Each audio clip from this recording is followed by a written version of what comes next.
Hello, I'm Jenny. I'm going to redo a video that I've done before. It's on osmosis and I've found more information. I'm not going to apologise for redoing things. I think this is important information. It's information that we need to know about our bodies. So this is representing a cell, just one cell in our bodies. This side here, that's representing a blood vessel. Could be any blood vessel, could be a vein, an artery, anything. Okay, but it's carrying the nutrients down towards the cells. This is the cell membrane. It's permeable. It means that's how the molecules get into the cells. Now, we have a wonderful process in our bodies. It's called osmosis, and that allows the minerals to and vitamins and everything to get from one place to another, all the electrolytes. Our cells need glucose, these lovely brown molecules here, and they need electrolytes, which is this representing the salt, and they need those to work. They need it for every process. And we've been mistreating our bodies for a long time. And we can't blame everything on other people because we've allowed it. We've got to take responsibility for that. Most people don't drink tap water anymore. But this glass here represents a glass of tap water. Because what they do is they take the water and they purify it and clean it and strip it of all the minerals. And they use chlorine to do that. So they take all the good stuff out, the stuff that we need, the minerals, the glucose and the salts and all that sort of thing. But they leave other things in. I've got to read this, sorry. There are over 300 contaminants in our tap water in the UK. And we've been putting that, and some people are still putting that into our bodies. Okay, those contaminants could be a whole variety of things. They could be natural things that have broken down within the water. They're things like the chlorine that they've put in to clean it. Other chlorine-based products as well. I'm going to read some of these because they're not very nice. Veterinary drugs. Not just pharmaceuticals. I mean, everyday pharmaceuticals like paracetamol and things like that, that's all in the water. But veterinary drugs as well. These are dangerous drugs.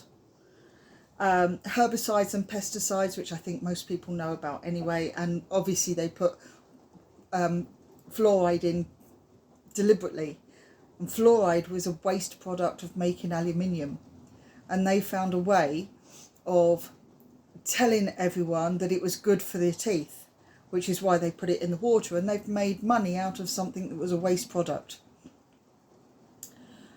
And arsenic, because everyone likes a bit of arsenic in their water, don't they? Well, all these little chemicals and lovely little things that run along our bloodstream end up getting taken into the cells, and they damage some of the cells, and they sit there and they build up. But the other thing with osmosis is it goes the other way. So this water hasn't got any glucose or minerals in, so the cell goes, hang on, let me share you some minerals and some glucose, and then it goes on to the next cell and the next cell and so on. So our sugar and minerals, our glucose and our minerals is depleted as all this gets moved on around our bodies. Now, most people, as I say, don't drink tap water anymore because they know it's not very good for us. So this glass is empty but it's representing a glass of mineral water or distilled water. A lot of people like to drink distilled water. There's nothing in it. Okay, you've taken all the minerals out by distilling it. The mineral water, they call it mineral water, but they filtered all of the minerals out. So there's not much left in it. So now this water is just water. There's nothing in it that's any use to us, really. So our cells start saying, hey, let's share a little bit of something with you, because you've got nothing in there. Here, take those along. And suddenly our cells have even less minerals and glucose. And they're finding it very hard now to work properly the way they should work. Now I found something else, and you can all look on this on the internet. I found something out because I've been sharing with everyone a hydration drink that I think is very important and that we should all be using daily, not just short term, for long term. So I tried to find out how much glucose our body actually needed, and all I could find out was how much our brain needed. And our brain actually needs 160 grams of pure glucose. It doesn't take its energy from anywhere else other than glucose. 160 grams, that's that much sugar. I counted it out. That's 30 teaspoons of sugar. And that's daily. And that's just for normal brain function. It needs a regular supply of sugar, glucose, constantly. The other thing that I found out is that a sugar molecule is actually too big to be transported through the cell as it is. She needs sodium to break it down. So our body has to work to break that lovely glucose molecule down into a small enough particle for it to transport through. So this drink that I'm recommending to people, if you use mineral water and you put 2 litres of water, 6 teaspoons of sugar and 1 teaspoon of salt, and that is unrefined, of course. That is what has been recommended on the internet. I don't know who put that up originally, but I am very grateful for that recommendation, that recipe, because I spent years trying to keep myself hydrated with just water, mineral water, and it wasn't working. This drink keeps me hydrated all of the time. So our body can now take in the glucose, take in the minerals, and if there's any chemicals left, they can take that out. And it can start to work properly. And the thing is, as it moves along, because our body likes to be balanced through osmosis, it only ever has equal amounts of glucose, sodium and glucose in each part. Okay, so it's very clever in balancing, and it doesn't build up too much sugar, because if there's an equal consistency in the solution, it's going to say, no, I don't need any, you're okay, you can go on to the next cell. Obviously that's kind of simplified it a little bit, but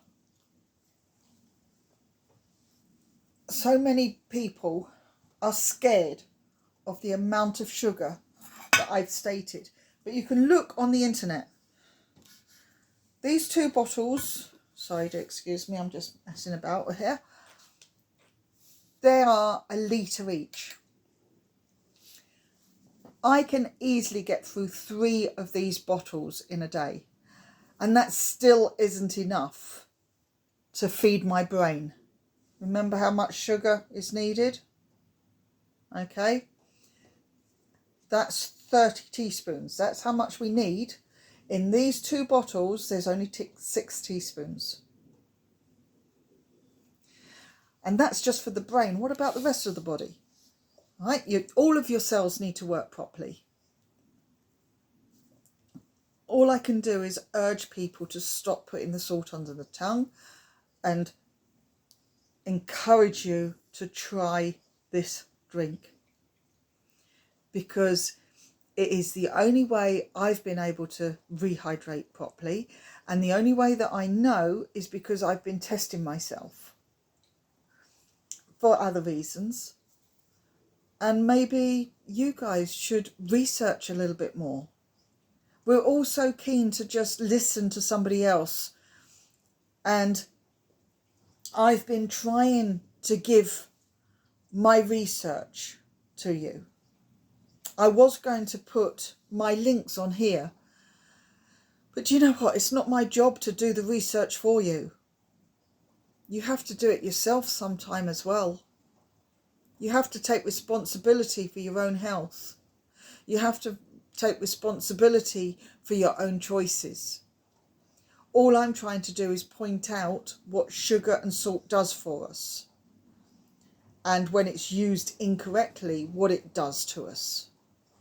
We all know that too much sugar is bad for us, but it's sugar that's taken in the wrong way. I mean, it surprises me that people are so willing to drink a can of Coke, but you're not willing to drink a water drink like this.